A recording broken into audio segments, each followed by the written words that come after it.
We are back. New York City Baseball, past, present, and future. My name is Ralph Tyko. We got a full house tonight. My two co-hosts are Marty Rose and Alan Blumkin. Marty? Yes. Hi, everybody. And Alan.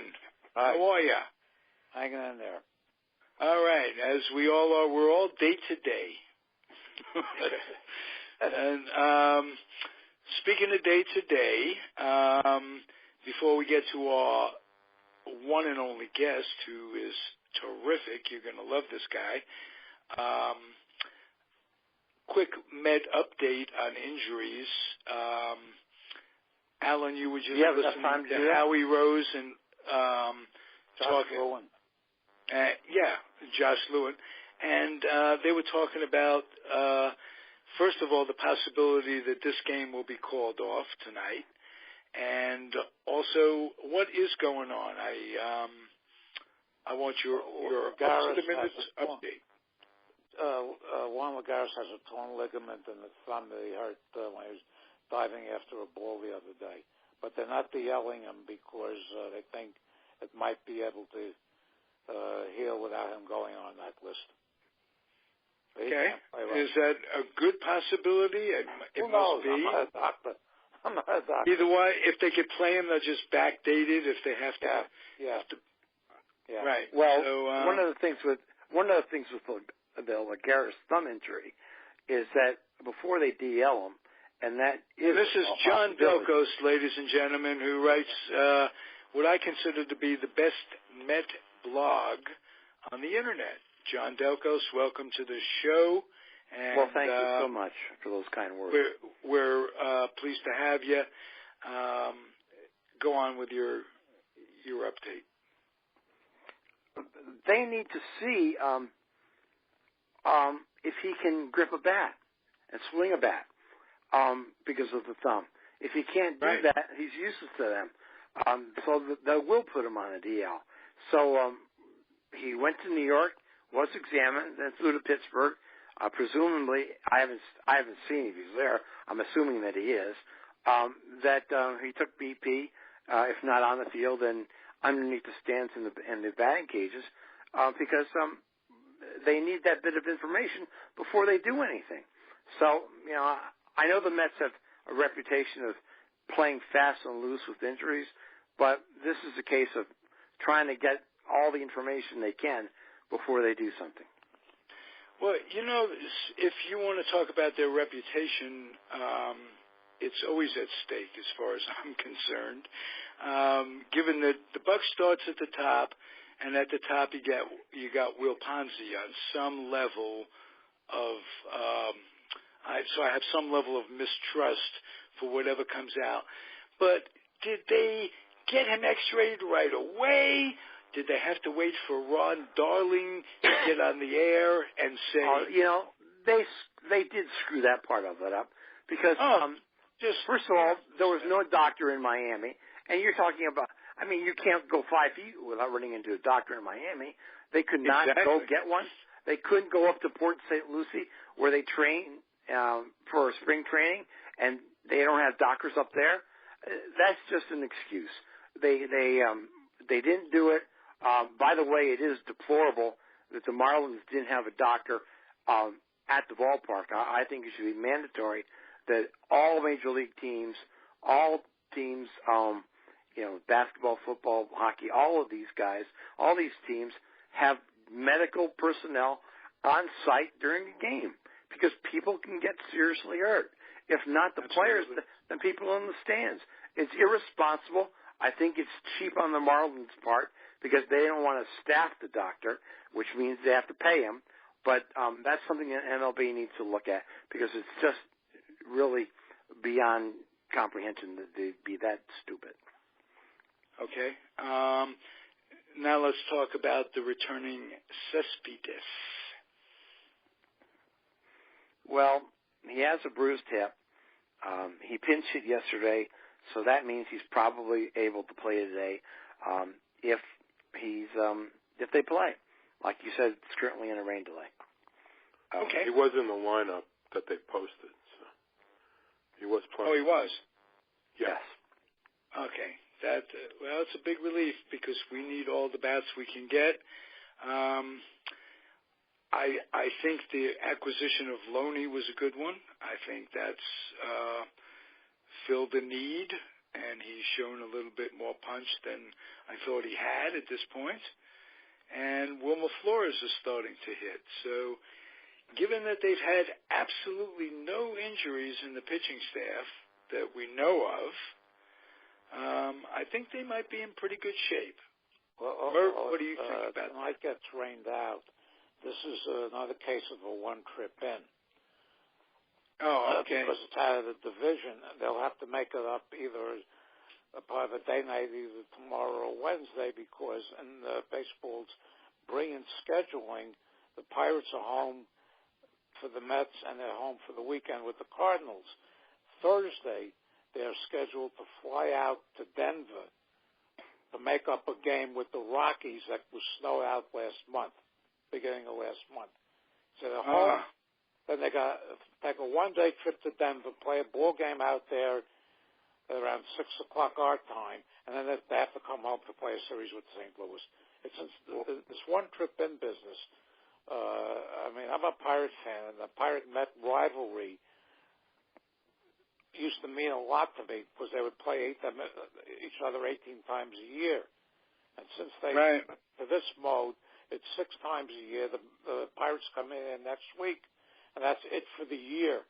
And as far as I'm concerned, outside of the 6 games with the Pirates, the Mets can go 156-6. Including some games they could beat the Cubs. I agree with you wholeheartedly on the scheduling. You don't go and schedule interleague games and games out of the division early in the year because of the possibility of a postponement. It's not all that hard to figure out. And they persist on doing this. I believe it was last year, the Mets had to go for a makeup game, or it was 2 years ago, a makeup game in Minnesota and in Colorado because they were snowed out in April. It's just dumb. It's just dumb, and they refuse to do it. And you can bet that although the rules do stipulate that a rain-out game has to be made up as part of a doubleheader, the next trip in, and seeing since this is the only trip in, then they should be required to play a doubleheader tomorrow. Yeah, but they won't do it. One trip in is within the division. And even if you're in the same division, you don't play the same schedule because your so-called interleague rival is different. The Mets have the Yankees. The Marlins have Tampa Bay, et cetera, et cetera. You go all the way down the line. So that even within the same division, they don't play the same schedule. You also have the union coming in and saying the teams can't play more than X number of games a week or a month. So that messes with things. That's part of the collective bargaining agreement. Right. Well, whatever can make it worse for the fans, just wait and see. Yeah. They do have to have certain days off, but playing a day-night doubleheader tomorrow falls within the rules, those parameters, because it's not. They're not giving up an off day. They're playing on a day that they already. That's not it then. Then why wouldn't they do it? They have to make it up because if they don't. No, but why wouldn't they go back there the rest of the season? So they have to find a common open date. Okay. To make that game up, and it'll be like the Pirates on Thursday. It's a one day in, play a game, go and leave. It's crazy. They had to do that with the Detroit last week because the Brains scheduled the Detroit game.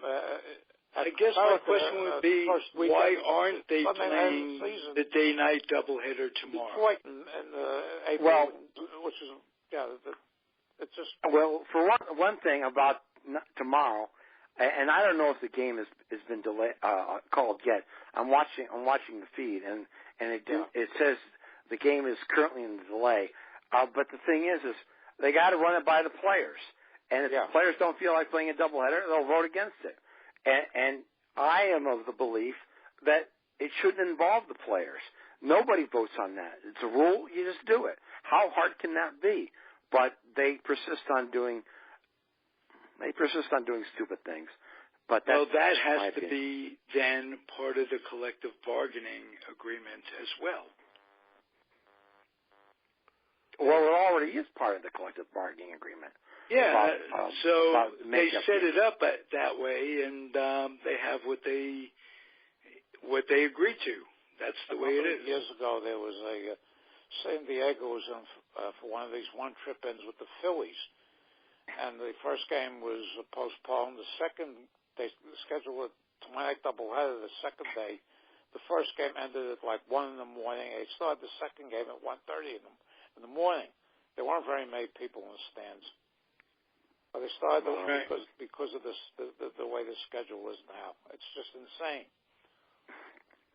Well, the problem with what you're saying is that you're going under the idea that there's a logical solution for this, and MLB doesn't do anything logically. Well said. Touche. That is so true, and I thought things would end when we had a new commissioner. I thought things would get a little bit more reasonable, and it doesn't seem that way. Has anything changed? Manfred is Bud Light. He was handpicked by C League. There's not going to be any different changes. But if I was commissioner, I'd certainly do a lot of things differently. And the first thing I would do is get rid of interleague play and get rid of the unbalanced schedule. The unbalanced schedule is a killer, yes.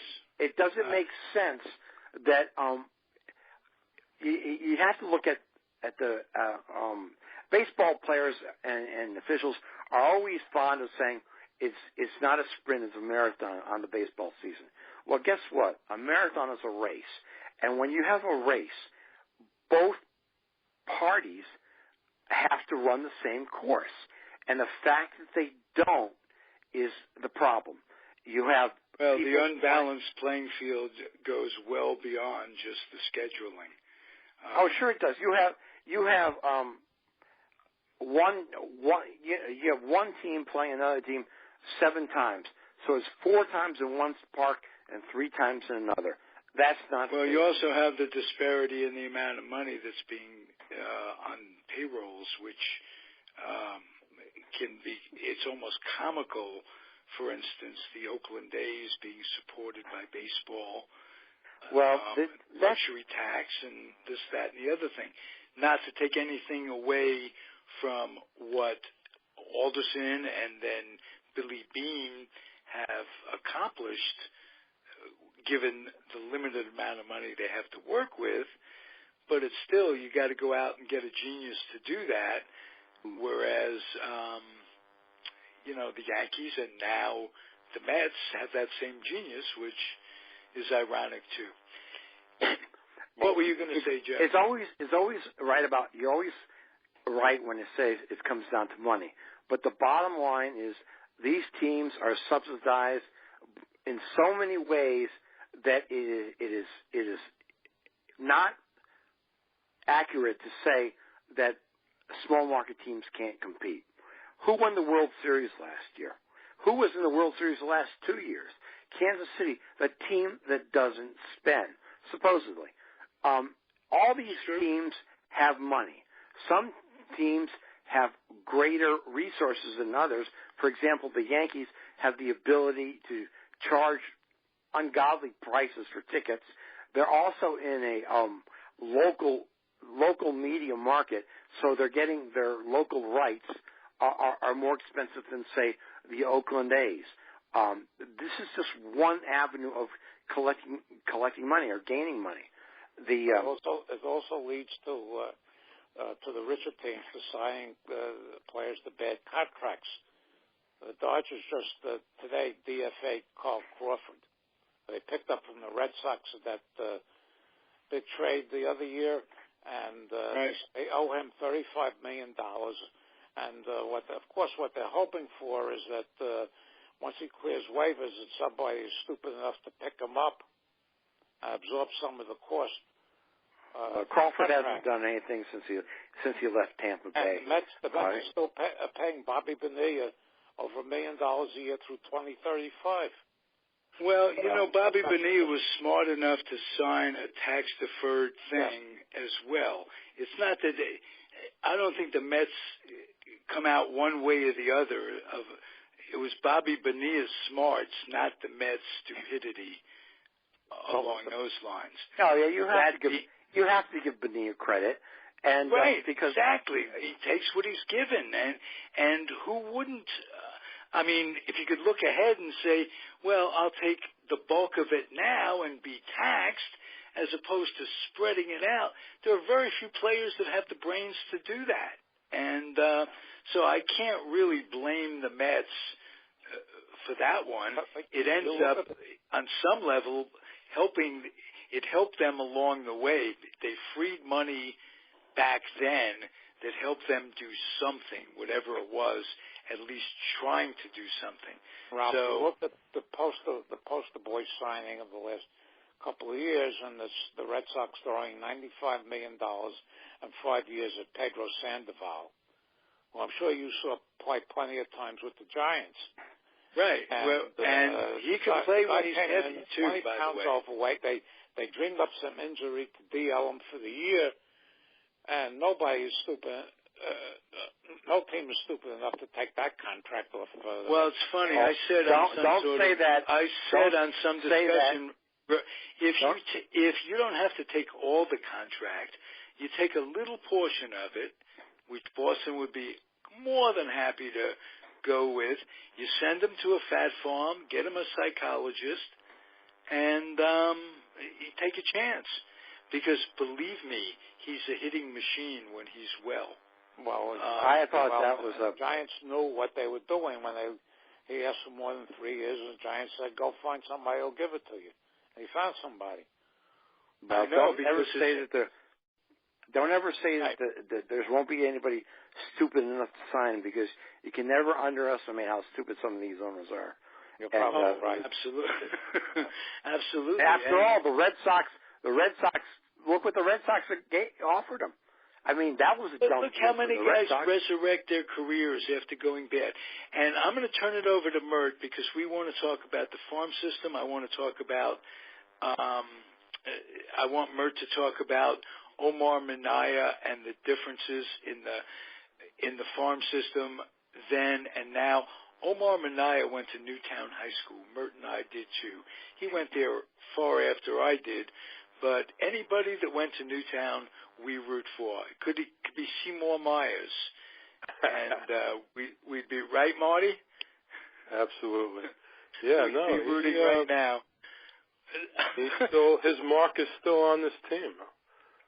Sure it is. Seymour's or Omar? Omar. Seymour, yes. Omar's mark is still on this team in a big way. I want you and Joe to discuss that, because I want to learn about that. Well, I do. I want to hear. He knows more than I do about it. Yeah, but Joe, what do you think? Was he fired unjustly? What were his successes and what were his failures? Are you asking me? Yes, I am, sir. Oh, you think you call me Joe? I thought there was somebody else there. Yes. Little off. I've got three guys with me. And no worries. Okay. I think Omar Minaya had a lot of successes. A lot of what this team is was acquired under his leadership. I believe Harvey was drafted under him, and there are quite a few others. But the thing about Minaya is that he was GM of the Mets at a very interesting time in their period, because they were getting better. They were in the World Series in 2000. They were competing again in the 204, 205. They made the playoffs in 206. They were a decent team. And they came within a game of the World Series in 2006. So Minaya had a lot of success. He also gambled and lost in a lot of ways. I never thought the Santana deal was a good one for the following reason. Minaya kept saying at the winter meetings, well, we have a chance to get Johan Santana. He's going to come back to us. Well, he did, and the reason he came back to the Mets is because the Yankees and the Red Sox backed out of the bidding, leaving the Mets as the only candidate to sign him. So they didn't have to give up that much in prospects, and as it turned out, the prospects that they gave up have been irrelevant. Carlos Gomez, of course, was somebody that was in there, and they probably would regret dealing. But none of the other prospects amounted to anything. The big thing was the salary. They gave him, I don't know, $138 million, somewhere around that over 7 years. But during Santana's tenure, and he had previous arm problems, which resurfaced when he was with the Mets. Signing a pitcher to the length of contract that they gave Santana is always a high-risk gamble because they often don't make it. As far as Santana is concerned, you have to go back and look at him, and he only had one really good year during his tenure with the Mets, and that was his first one. Every other year ended up with some sort of injury, some sort of season-ending injury, some sort of off-season surgery. They didn't win this Santana trade because they didn't get what they were hopefully paying for. I think I calculated in the 7 years of the deal, he left, and if you're going based on 34 starts a year, he left close to 50 starts on the table. I have that in my notes somewhere, but that's a lot of time, a lot of starts that they didn't get out of him. And so that is something you have to consider. Now, the Mets were under a lot of pressure at that time, Minaya too, to produce. And that's why they went out and did that. I thought the no-hitter he threw turns out to be his downfall, and which is typical Met story, you know. Yeah, he threw 134 pitches that night. He had one or two decent games after the no-hitter, so you can't just flat out say that was the cause. But after that, he did nothing. He completely fizzled, and that is something that the Mets I'm sure regret. They wanted to win. Their pitching was suspect, but they didn't lose because of Santana. Their bullpen was atrocious at that time. So that's where the pieces had to come from to rebuild them, and they weren't there. So John, my mind goes around because I have someone who you really are an insider, and we're going to get to you vote for the Hall of Fame. You were a writer. You transcended the industry in the sense that we're in an electronic age, and you were the first one, if I'm not mistaken, to write with the permission. You're in there on a writer's card, and you're doing electronics. And my first professional sporting event that I covered was a Cleveland Browns game in Cleveland, and I brought with me a portable typewriter. The old-fashioned typewriter. It wasn't a computer. It was a typewriter. So I typed out the pages, and I put them in I think it was called a telefax, and they sent that to the paper. Years later, I was the first New York writer, or the first New York Mets beat writer, to post blog entries from the clubhouse with a BlackBerry. And I was the first New York sports writer to host interactive chat rooms on my blog during games. I actually converse with the fans during the games. Why this pitcher is being taken out of the game? Why are they going to pinch hit this guy for that? Who's hurt? Who's not? And so it was something that I'm quite proud of, and that is something that absolutely. From that, and that was before Twitter. Yeah, before Twitter, before Facebook, before any of this stuff.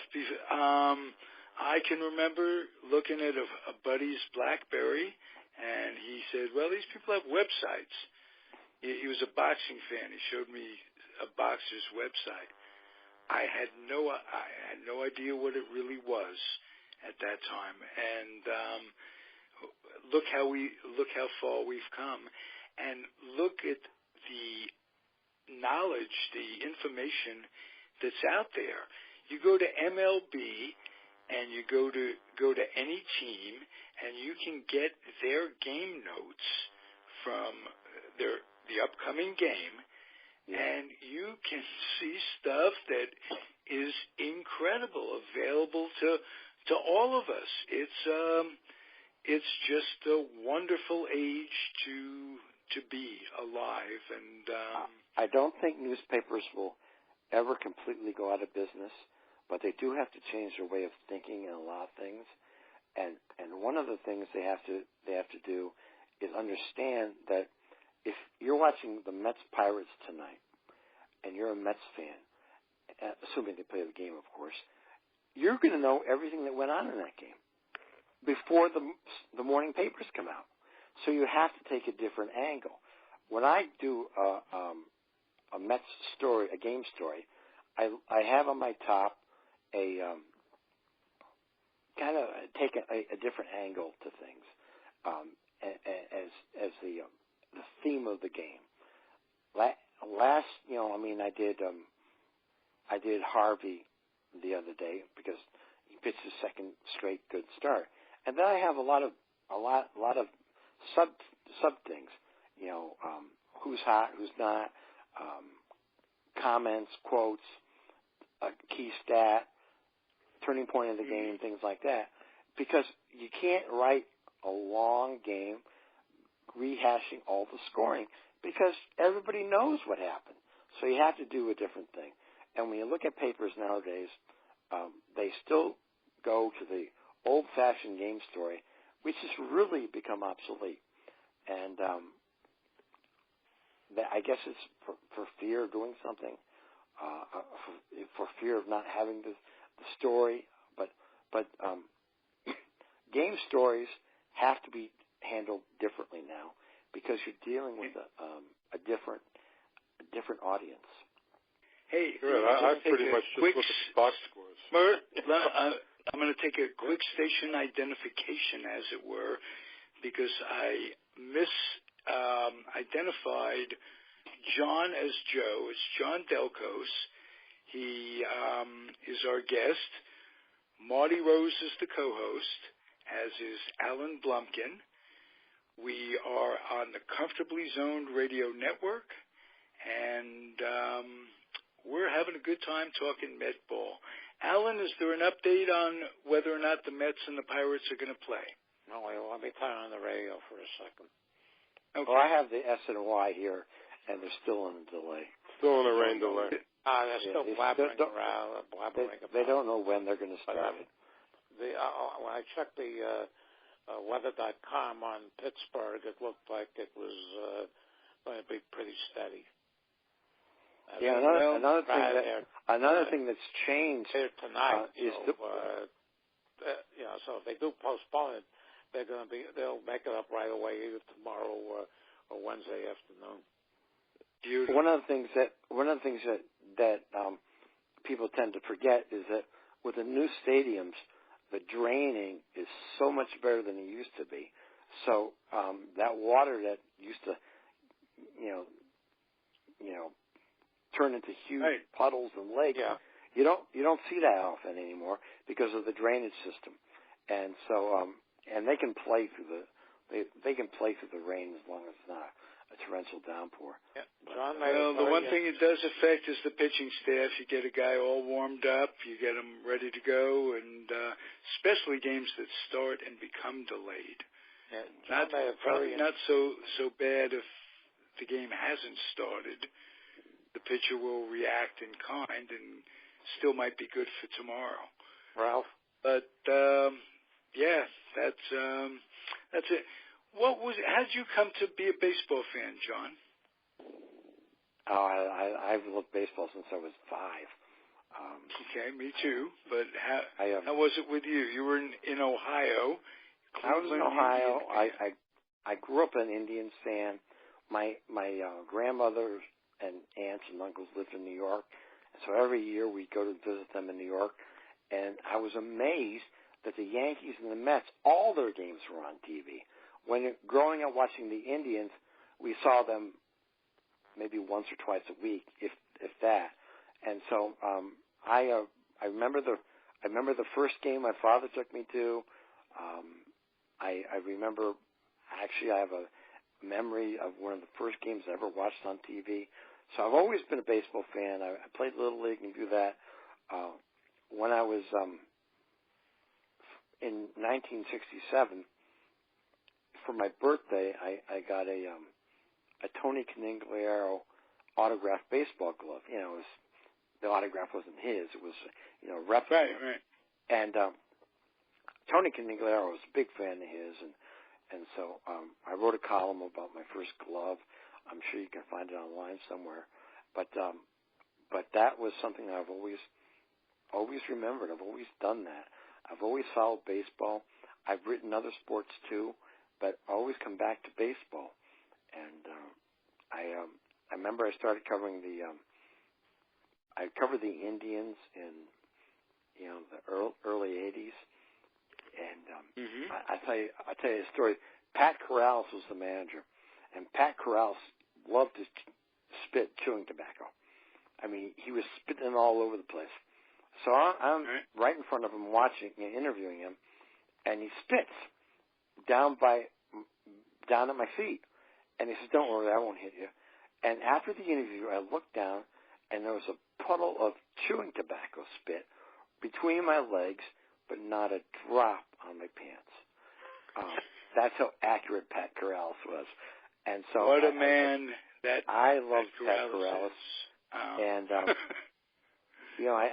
did. You can't compare that. What was the first guy you interviewed? The first professional athlete I interviewed, it was a woman. I think her name was Sue Stapp. She was a tennis player from the Indoor Tennis League. She was the first professional athlete I ever interviewed, and I still have the story somewhere. But I followed football. I worked for a small paper in Ohio. I covered the Browns and the Indians. So I was big on football, and that's what I thought I was going to do. And I ended up moving to New York, and I was doing freelance work. And this guy I knew from a paper in Pennsylvania called me up to cover an Eagles playoff game. And so I covered that. It was Eagles against the Rams. It was a day before Buddy Ryan was fired. So I had a big field day of that. Nobody from the Eagles really knew who I was, but I had a tip because I wrote down from the press box to the clubhouse locker room, I guess, in football, and the Eagles owner was there, and they made a comment about, we got to get rid of this guy, meaning Ryan. So I called up the Eagles PR staff and asked them to put me in touch with their general manager because I had a tip that they were going to fire Buddy Ryan. And I'm somebody who's never been around. So, but I really got off on that. I thought that was fun. And months later, this guy from York, Pennsylvania, the editor there, I called him up and asked him if he wanted any information on the draft because I was doing freelance work on the draft. And we got to talking, and he said, I've been really busy. I got to find a new Orioles writer. And I said, what about me? I'd cover the Orioles for you. So he invited me down. I had a tryout, and I ended up covering the Orioles. I covered the Orioles for 8-9 years with that paper. I covered Ripken's streak and everything like that. And I got a job covering the Yankees, and I covered the Yankees for 8 years before I was moved over to the Mets. I covered the Yankees during that run of 4 World Series titles in 5 years or something like that. They're in the playoffs every year. And then my sports editor moved me over to the Mets, and I did not want to go on the Mets, but I found out I really liked the Mets. I liked covering the Mets. It was better. I was better because there seemed to be less of a, not that I'm afraid of it, less pressure. When my first spring training covering the Yankees, they had lost their first 2 games. And my editor said, well, what's going on down there? And I said, it's 2 games. It's spring training. Nothing's going on down there. And then, Steinbrenner, the other papers had 3 or 4 guys down there, and they had 1 guy assigned to Steinbrenner. I mean, I was covering everything by myself, and I didn't have the luxury of spending hours upon hours staking out George Steinbrenner. But, they called me up and say, hey, this paper got a quote on Steinbrenner, from Steinbrenner, where were you? And I said, well, I was actually covering the game. And the Yankees complex in Tampa, they had the stadium where they played the exhibition games, and they had a minor league facility, about 3 miles away. And the other papers always had somebody at the minor league facility because that's where Steinbrenner's main office was. And so they got something that I didn't have because, I was busy trying to cover all the bases, and I didn't cover that one. But everybody was crazy about it. John, I just thought of this. The question as a fan, I'd really like to know, we were blessed last year when Cuddyer retired. He left buku bucks on the table. Were there rumors? How do you feel? How could have that happened? How could we as a team been that fortunate? And how could he as an individual have left so many dollars on the table? Well, they did a buyout with him, so it's not like they left him destitute. I mean, he had a long career. He made a lot of money. He's one of the rare breed that believes that enough's enough, and he knew he couldn't play anymore, so he accepted the buyout. And it's something the Mets might have to think about in the future with David Wright. I'm of the belief that Wright is not a guy that's going to hang around to take extra money. Like he's similar to Larry Bird in that regard. When Larry Bird was going to retire from the Celtics, he came in and he told the president of the team, "Why don't you think about it? You take a week to think about it." Well, that week overlapped a period, a deadline that if a guy's on your roster, he has to get paid. And so the president of the Celtics knew this and was going to give Bird 1 more year of salary, as a gift. Bird didn't want it. He was too proud. He would not take it because he knew he couldn't play any longer. And I get the feeling that David Wright is probably going to be the same way. He's signed through 2020. They have 4 more years with him, and I can see them working out a buyout for David Wright. Okay, did Cuddyer come to them, or did they come to Cuddyer? They came to Cuddyer. Okay. The gentleman the game is played. Because the way it was reported, he just suddenly retired. And the first thing I thought of, the cynical old guy that I am, is that he failed the P-test. No, he was a class act. Cuddyer was a class act. Okay, well, you don't have to be you can still be a class act and fail a P-test in the culture that's set up where it's almost part of it. Let's face it, it just hasn't disappeared. It's always a game of my chemist is better than your chemist. And it's not a matter of being a class act. Yeah, he's a class act, but he could have been enhanced. I mean, Cologne is the darling of New York. He failed the PED test too. There's a lot of guys that did that. And if you really want to be objective about it, if you want to blame somebody for the use of steroids, you have to take a long, hard look at Bud Selig. Now, Bud Selig was adamant against. He wanted a salary cap. He wanted revenue sharing. He wanted all these things.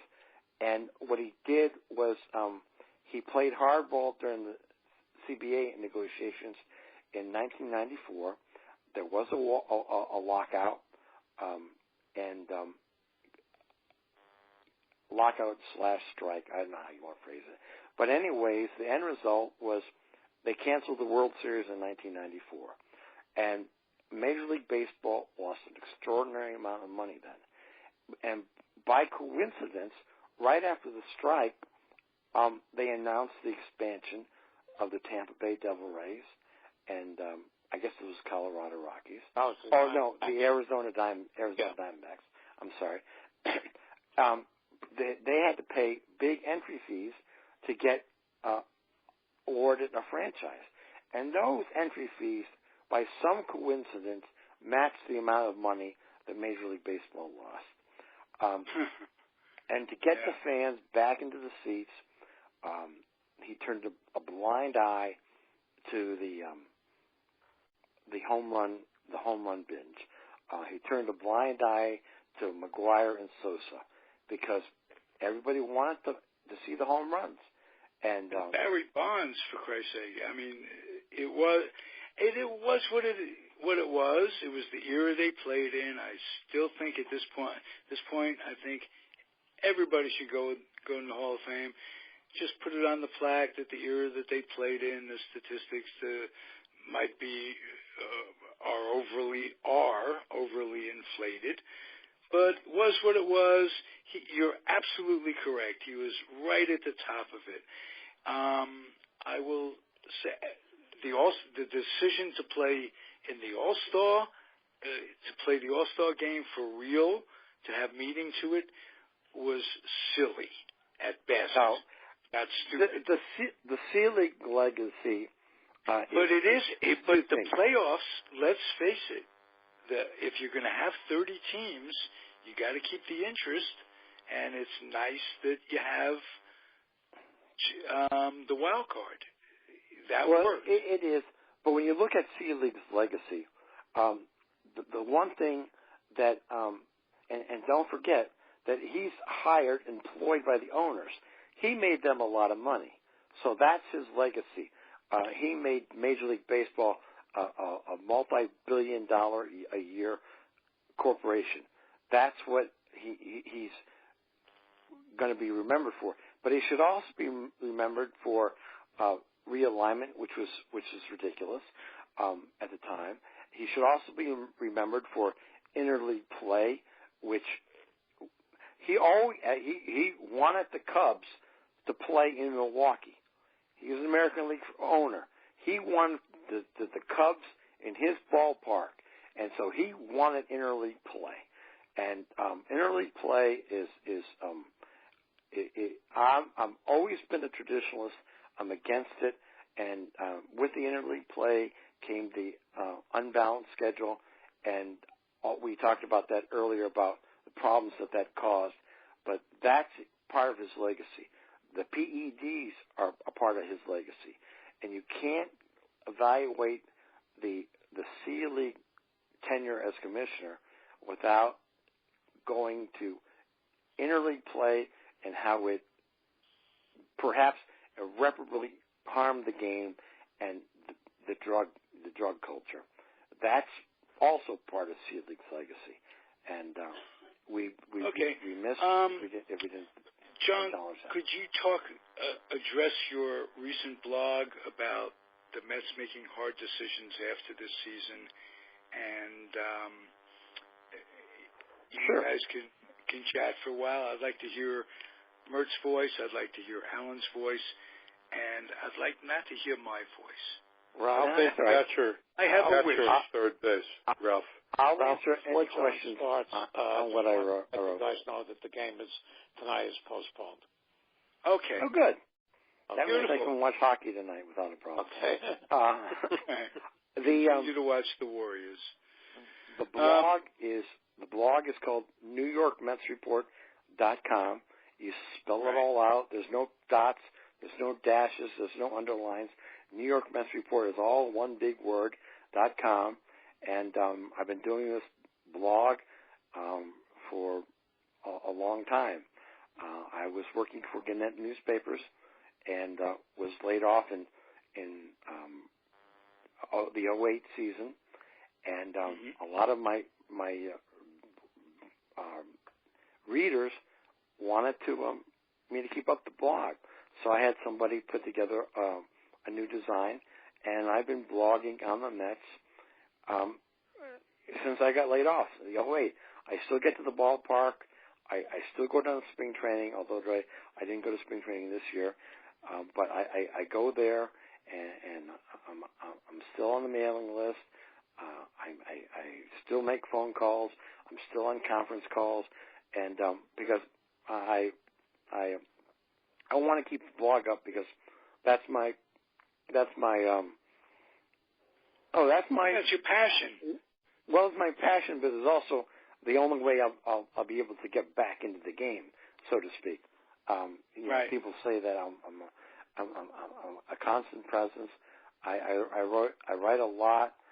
Today I wrote about David Wright isn't the only decision that the Mets will have to make in the off season. If they don't believe that he can play, they have to talk about buying him out. They also have to talk about Tyko or Cepedis. Position change. Cespedes, jeez. Oh man. But it's I wrote a lot today about their changes, their possible moves. Cespedes has an opt-out after this year. He could leave. The year he's having, he'd be stupid not to be a free agent after this year. He can declare that. So that's another thing they have to decide. They have a problem at second base. Neil Walker can go. Are they going to bring him back? Or are they going to treat him like they did Daniel Murphy and give him a token offer and let him go? Lucas Duda has a stress fracture in his lower back. We don't know what we're going to see from Lucas Duda this year, but if the Mets decide that David Wright is going to play first base, the odds are they're not going to give Duda arbitration. So you look at all their positions. Everywhere in the infield, they have catcher. They have their best catcher defensively is Rivera, but they have no offensive production from behind the plate from any of them. So that's something that they may have to consider. What's going to happen with, they have another year with Curtis Granderson. So are they going to move Conforto to right field if Cespedes is their best answer defensively in left, not Conforto? So that's something. Have they considered Conforto at first? They won't do that now because they don't want to screw around with putting the pressure of a new position on his plate, considering that he's trying to. It's just the first. Yeah, he's a rookie, struggling. He's a second-year guy. I understand. He's having a lot of problems. He's in a horrific slump right now. So they're not going. Yeah, but he's hitting the ball lately. He's been hitting the ball on the nose. I've noticed. Yes, he has. Yes, he has. But you don't want to take that with a grain of salt and say, okay, yeah, he's hitting better. No, I don't look at it that way. I look at it. I see what he's done in the past, and he's succeeded at every level. And I don't. He's too young to be. He has too much upside to be saying grain of salt. He's starting to hit. He got something yesterday clicked. I don't remember. There's a base hit yesterday, but he's been hitting the ball hard, and he'll be all right.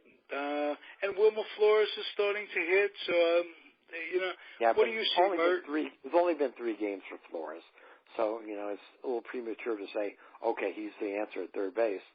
So, let's but he struggled coming off the bench, and a lot of guys do. A lot of guys get improved. Sure they do. When you're playing every day.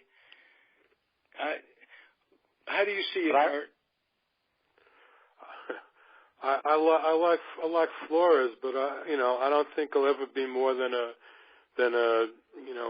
250, 260 hitter with maybe 12 home runs. You need more out of third base than that. Well, he hit 15 homers last year, so and that was he wasn't playing full time all last year. So I think that a starting point on home run production has to begin at 15.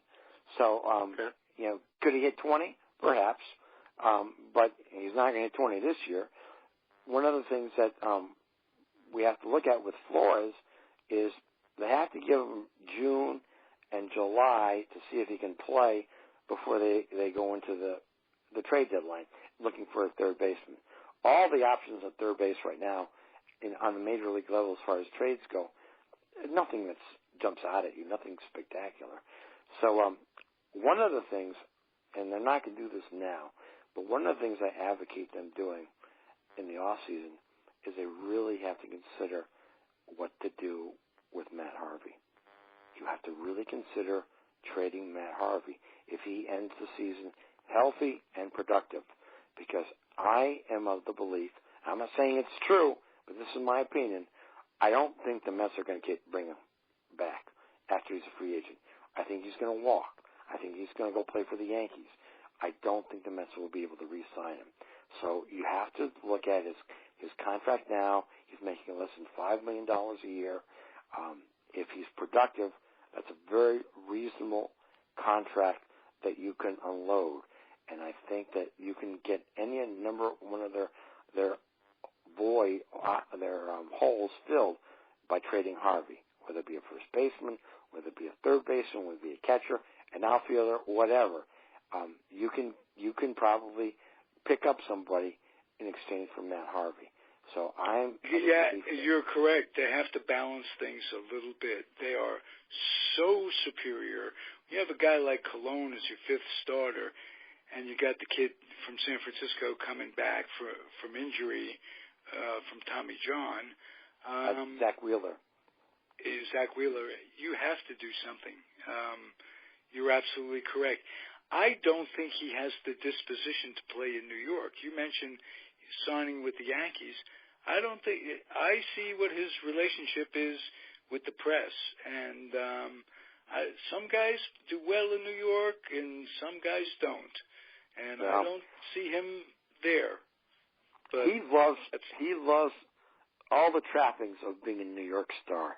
He likes the bright lights. He likes to party. He likes to go see the Rangers. He likes to date supermodels. He grew up a Yankees fan. Well, sure we do, but he's Alan possibility of doing it. Oh, he has the right now, the capability. Yankees wouldn't have anybody they could trade for him. Well, that's why I believe that after 2018, he's going to be a free agent and he's going to sign with the Yankees. The Yankees are always willing to spend money.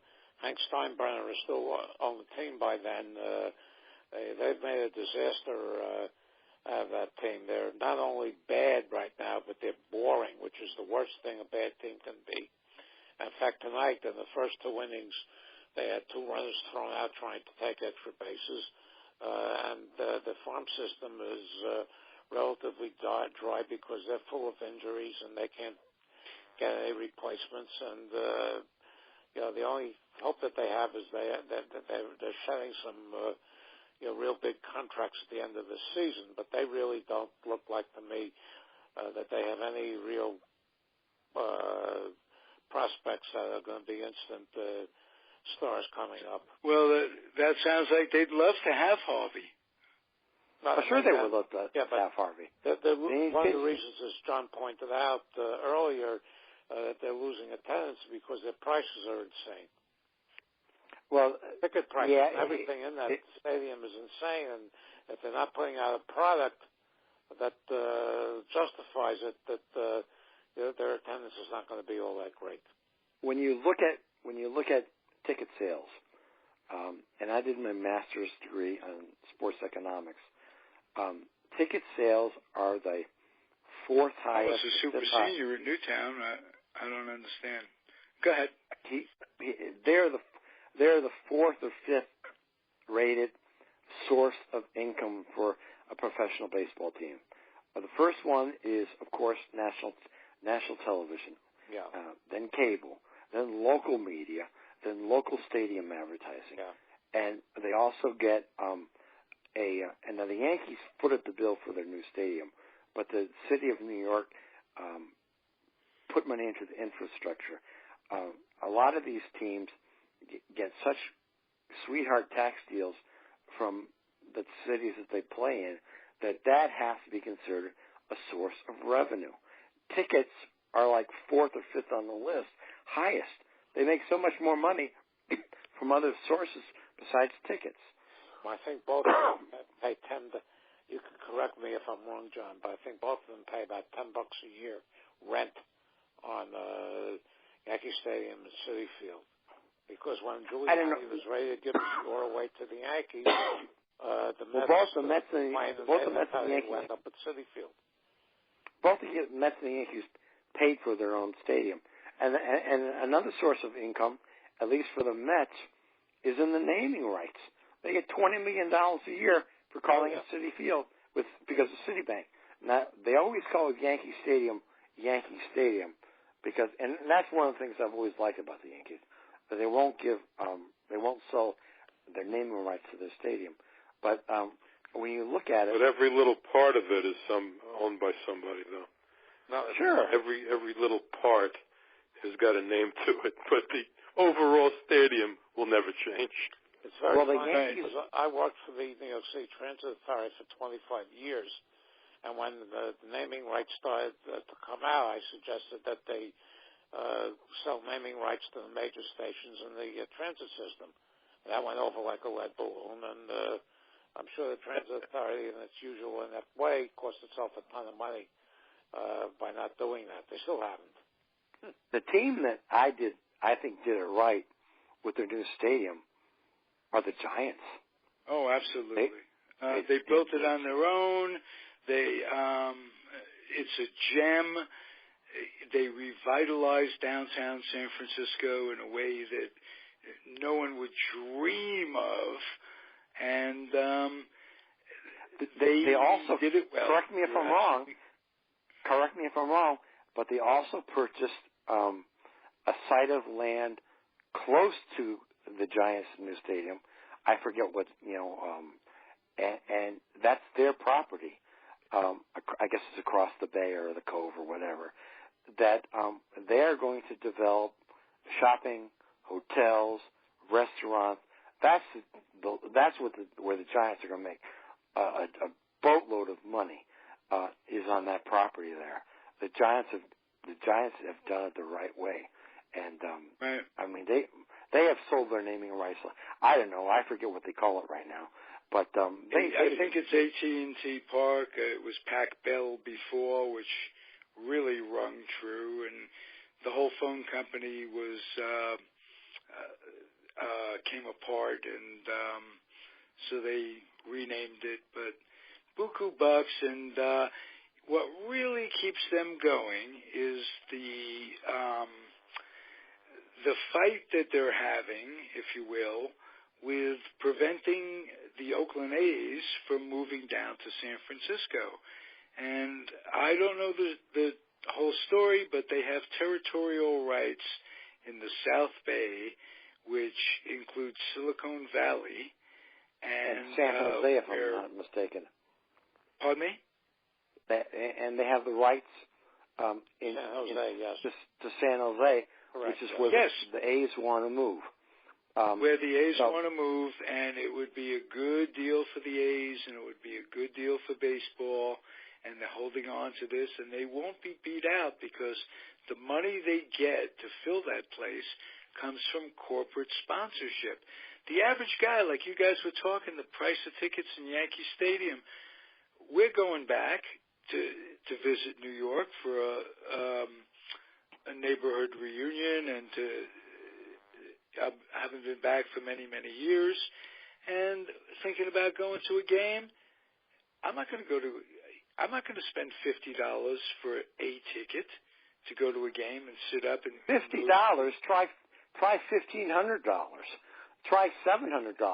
The tickets prices at the new Yankee Stadium are unbelievably high. Do they have nosebleed seats that the public can? They do. I was there was twice the first year of its. When they opened in 2009, and I was able to get free tickets twice for my nephew. And these tickets were in between first base and right field on the lower level, and the price on the tickets was $60. Was $60? And these tickets were not all that great. What was the price on the ticket? $60. Okay. Yeah. But not all that great. But these were not all that great. You're looking in right field. That's quite a bit of money for that. So you're going with somebody that's $120, and you another $50 worth of good. Yeah. You take a kid. You got souvenirs and this stuff. That's outrageous. It costs $40 to park at the new Yankee Stadium. I saw it. $40. I started to go to World Series games in 1969, and for 10 years I was almost every World Series game outside of the year in '74 when it was all on the West Coast. And I have ticket stubs because I kept them all, $8, $10, $15. World Series games. Of course, they were nosebleed territory, but still, I was able to get now. I went to the All-Star game in 1977, Yankee Stadium for $15. And then when a friend of mine who has a plan at Yankee Stadium, in 2008, they played the All-Star game there, and he said the package, which you had to buy as an entity with the home run derby, whatever else they put in there, $500, and the ticket for the game itself was $200. If you just had your Geo card, it's nuts. If we had our Geo cards, Mert, we'd get in for 75 cents. Yeah, I saw Indian games with the Mets at Shea Stadium for $1.50 in the upper deck. That's right. Yeah. $1.30 when it opened up. Yeah, $1.30. Well, they can charge that because they know that people, not all people, but a lot of people are willing to pay it.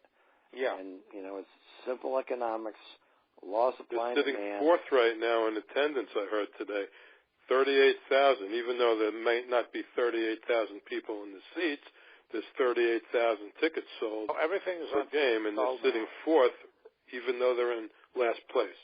Everything is tickets sold. All the numbers you see in the papers are tickets sold. Sure. Yep. American League has been doing that for years. The National League started a number of years ago where they used to have actual gate counts, but they stopped that also. So it's all tickets sold now. Mm-hmm. And it really should be, because they had a seat and they bought it, they sold it. I have no problem with that. You look at the tickets, the attendance for every Knickerbocker basketball game, and they've been absolutely beyond horrible the last 2 years. And it's always a sellout. And you can be sure when you put a game on MSG and you look in the stands with this team that's been absolutely horrible, that half of the fans that have tickets don't show up.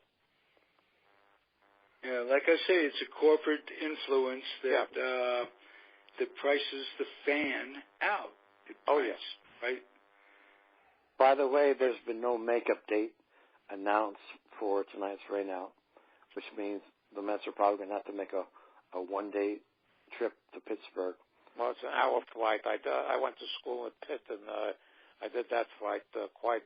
Well, it's a short flight, but they don't have a whole lot of off days, and they're going to need them, and they're obviously going to need this game made up because the way things are, the Mets and the Pirates are going to go for the wild card. Yeah, they're going to compete for that. So this is a game that they're going to have to make up. Sometimes, if the game has no bearing on the standings, they won't make it up. But this game is going to have a bearing. And I think it's more likely tomorrow.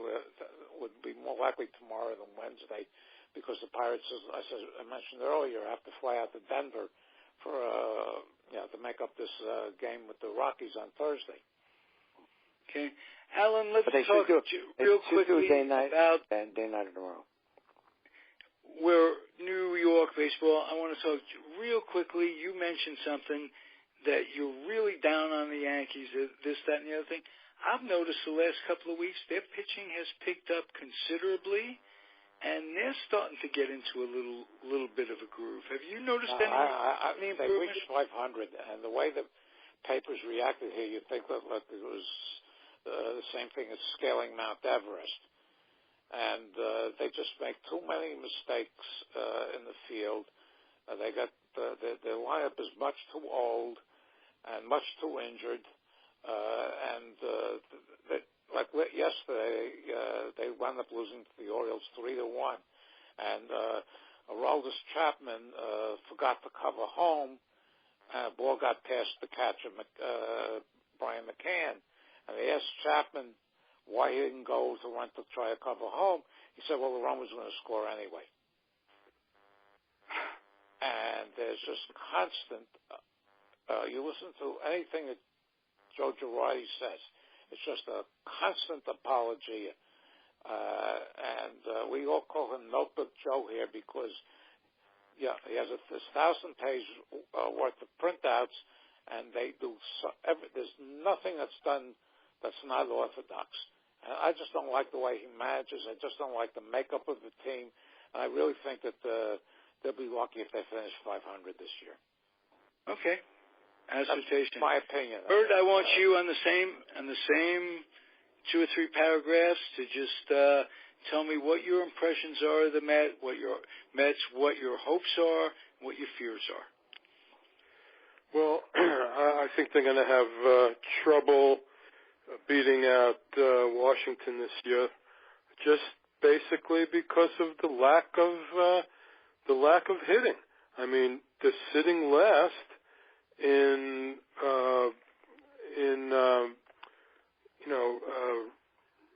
runs, hits with the runners in scoring position, last. Right. And, you just can't get by constantly scoring, waiting for a home run to happen.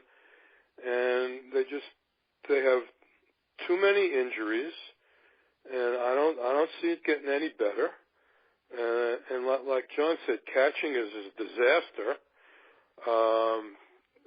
Rivera can catch, though, defensively. I mean, I know not hitting much at all, but wow, what a difference he makes. Yeah, they really need to pick up the hitting with runners in scoring position because it's killing them. Right. And the relief pitching outside of the closer in the 8th inning guy have been terrible, and Familia hasn't been that great either. He comes in, I don't think he's blown a save this year, but he makes you sweat a lot. I mean, Addison Reed has been very good. Outside of that, Blevins has been terrific. But they just bring him in basically to pitch to a left-hander here and there, and that's about it. Their problem is doing it. Yeah, and Robles has been terrible. Yeah.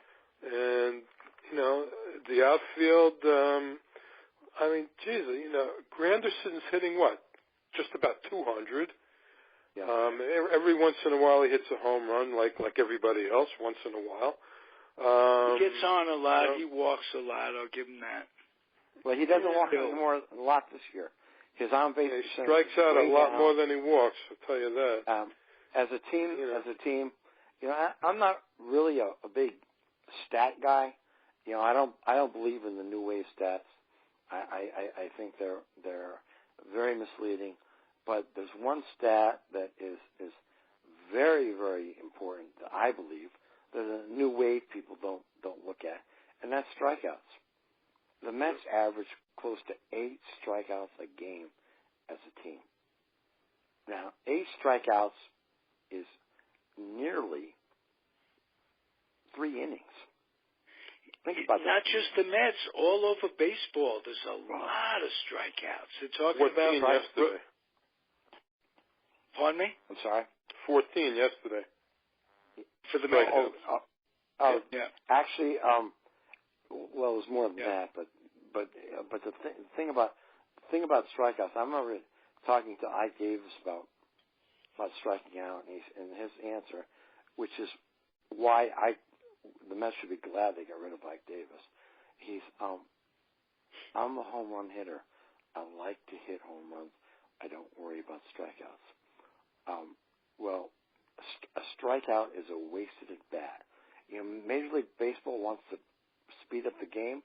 Well, just give the Mets automatically make their game 6 innings, because they waste 3 innings on strikeouts. You can't do anything productive with a strikeout. With a ground ball, you can drive in a runner. You can advance the runner into scoring position. My anti-hero of the early 90s was Rob Deere, who used to strike out 175 times a year, but in that era, he was unique. Now they all do it. Yeah. When you strike out over 100 times, and some hitters strike out almost 200 times, that is totally a waste. It's totally a waste. You're not doing anything productive with that at bat. And the fact that Ike Davis had the audacity to say, "I don't worry about strikeouts, I'm a home run hitter," just goes to show what a bad player overall he is. Now, well, when they set the tone, the home run hitters make the most money. Pure out, pure simple. And McGuire and Sosa and Bonds and all those guys that hit a lot of home runs, really, the kids coming up, looking at these guys, what impresses, big power gets the women, all that stuff. Now, when they want to become all Adam Duns. And does baseball want the swinger, swing and miss type game? Sure, it does, because But the thing is, if you want to win, you have to do something other than hit home runs. You can't sit back and rely on the home run, because you're. Well, I think if you get a decent number 2 hitter, Flores comes in, you're not going to get him. Wright wasn't giving you the power, so you don't have to replace a whole bunch of power. Well, actually, when you look at what Wright was doing, Wright was on pace to hit in the mid-20s in home runs. His on-base percentage was pretty decent, but his strikeouts were horrendous. And his RBIs for the amount of home runs he was hitting was totally poor. I think he had only driven in 14 runs for 7 or 8 home runs. He was batting number 2. I always question that. I think he would have been better off batting 5th or 6th. But you get a guy like Flores who could help you. But Lagares leading off, if you can get a little hit and run going, a little steal a base or 2 between Lagares and Flores, and make things happen a little bit, take the pitcher's mind off the batter, all that stuff, that they can make things go. I think they should run Lagares more. If they can learn to slide with his feet first and not head first, and when he dives, he doesn't have to break a wrist each time. I think Lagares is terrific. If he's been back to form, so that's my 2 cents. We're only playing him against left-handers though lately. I know, because you're so deep. Because everybody's healthy in the outfield. It's ironic that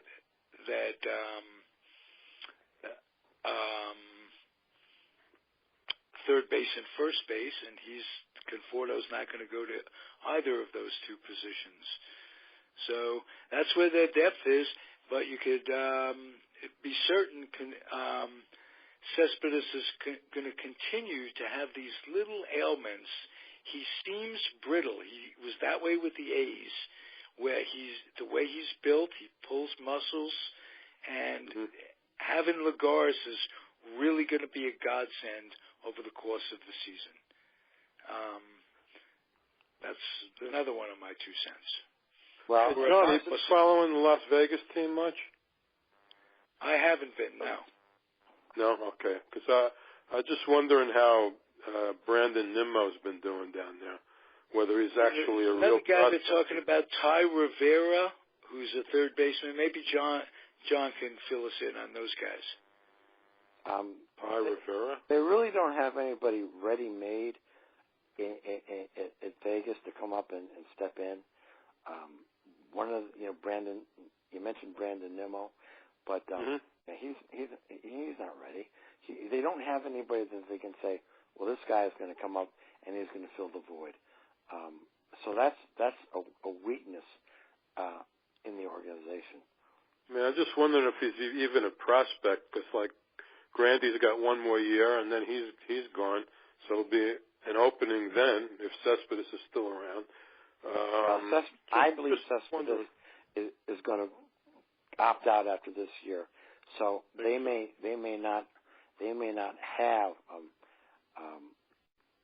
Cespedes after this year. He seems very happy. He seems extremely happy being a Met. He seems to like it here a lot. Yeah, he does. Yeah, he does. But like most players, he's going to see the green. Cespedes is a young guy, but he's already played for Oakland, Boston, Detroit, and the Mets. At his age, he should not have played for the 4 major league teams. Something is not right about that. Somebody wants it. He won a Golden Glove with Detroit. He was terrific with the A's. You can't hold that against them because the A's didn't keep him because of their own financial difficulties. And today, everybody wants him. I don't think there's been a downside. There's been no disappointment in him with the Mets. And like I say, he likes it, and that's a rare combination.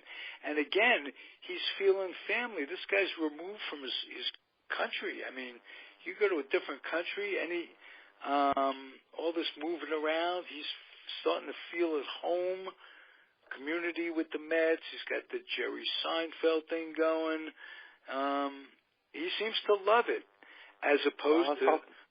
Let's hope he loves it enough to not opt out and to fulfill his contract. Ever since that rookie year, he's been a mess. Handle himself. He doesn't handle his money.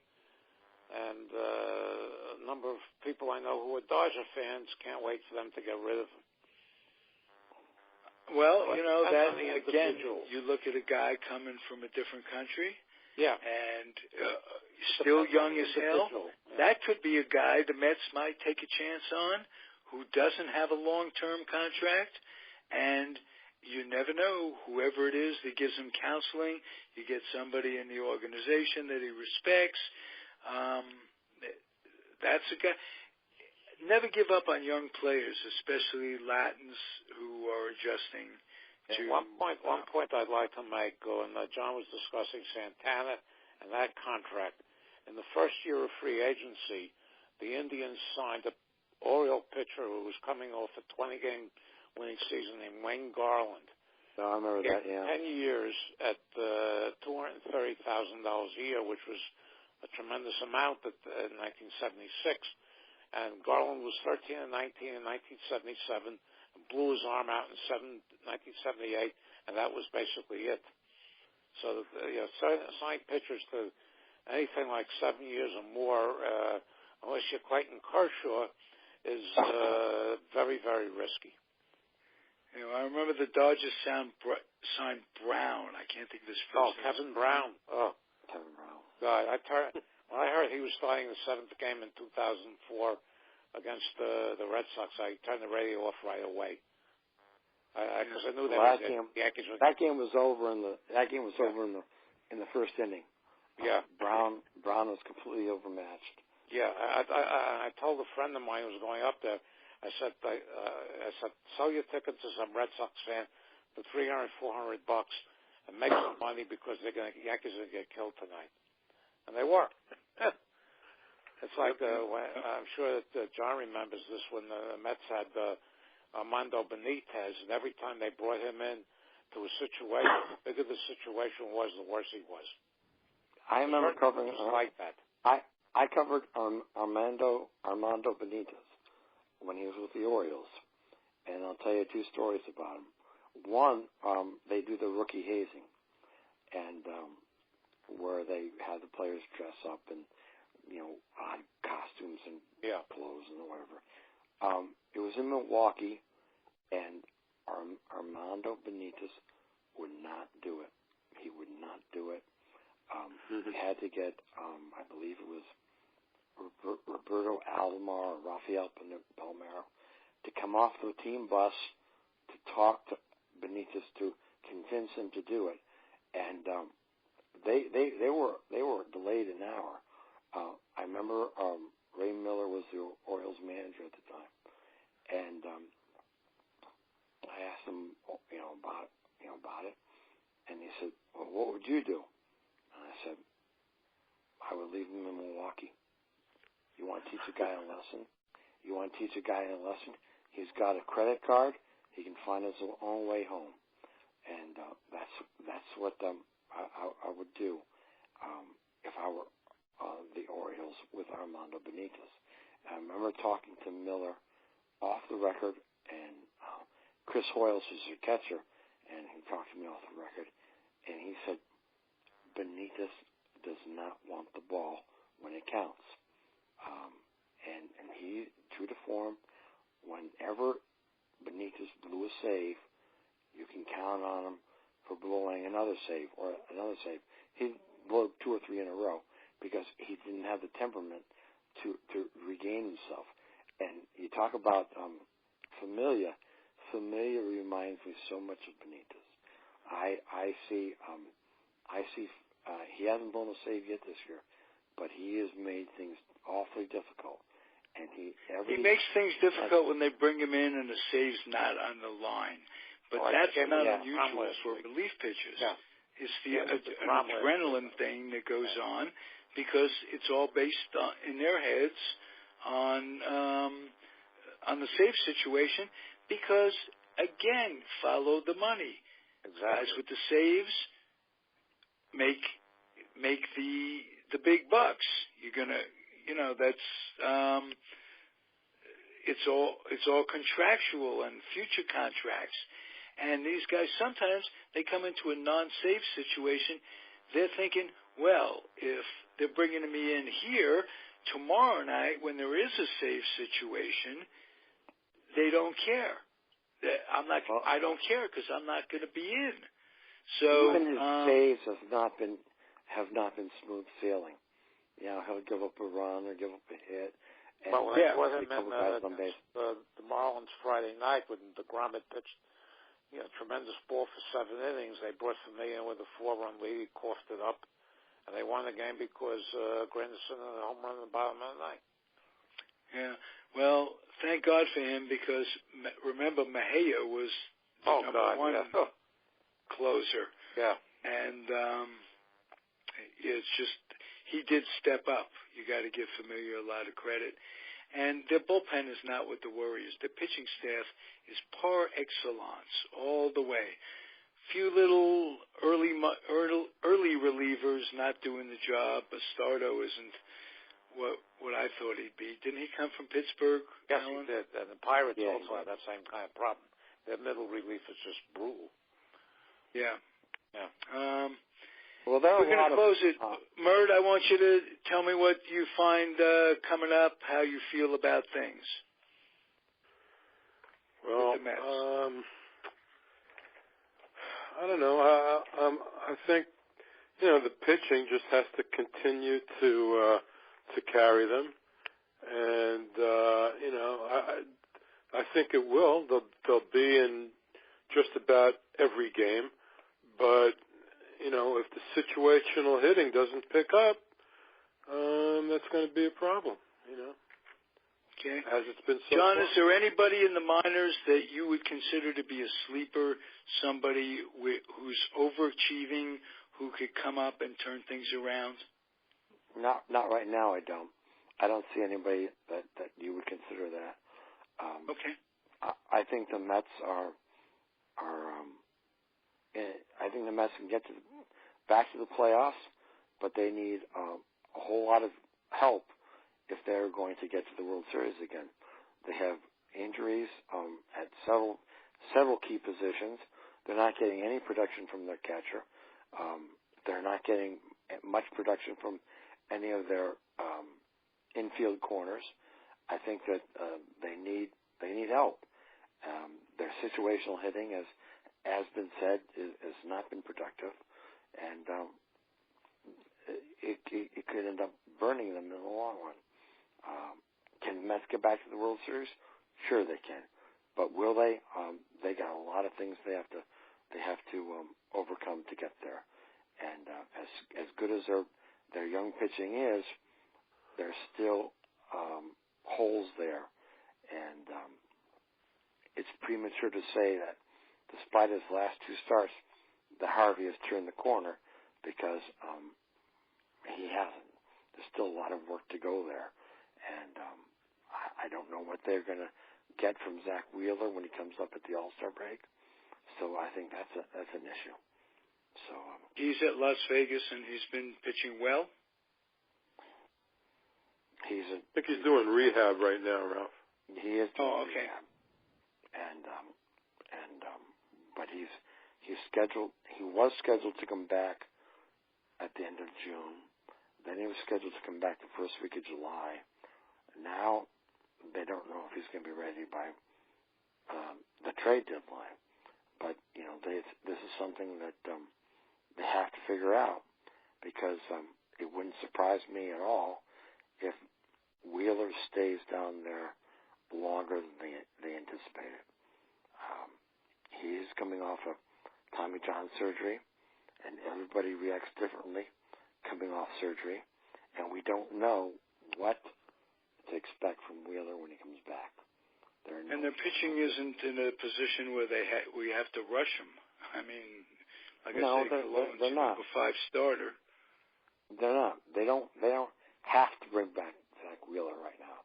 It's not imperative. And in fact, I might be more inclined to just let Zach Wheeler stay down there until he gets really, really healthy and gets really strong, because it doesn't do any good to bring him back, to rush him, and to have him get hurt again. So, right. The only thing it might do, you bring him back and put Cologne in the bullpen, it can boost the bullpen considerably. Well, sure it can. But you know what? I have no problems with Cologne as the. Oh no! Yeah, right. You're right about right that. Right now, Cologne is the number 4 guy. Harvey is the 5th starter, based on merit, based on record. Harvey is their number 5 guy. He's their 5th starter. But that's a very good point. I never thought of it that way. And who would have thunk that he'd be the guy that'd be the 5th starter amongst the rest of them, who are all superb. It's really, we're seeing something that could be looked back upon as not only a dynasty, but the best pitching staff.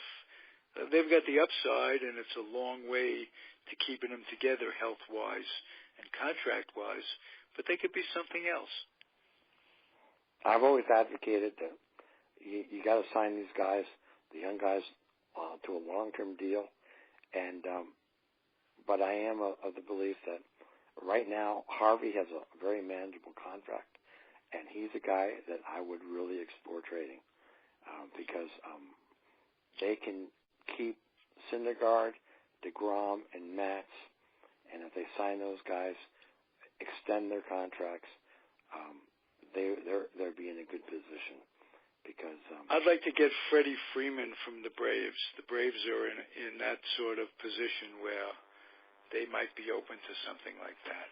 And it's not well, unheard of. I wouldn't mind Freddie Freeman, but I certainly would be reluctant to trade Harvey or any of those guys to Atlanta because they are in the same division. And they are, but over the last few years, I've noticed that teams trade with each other in the same divisions quite often.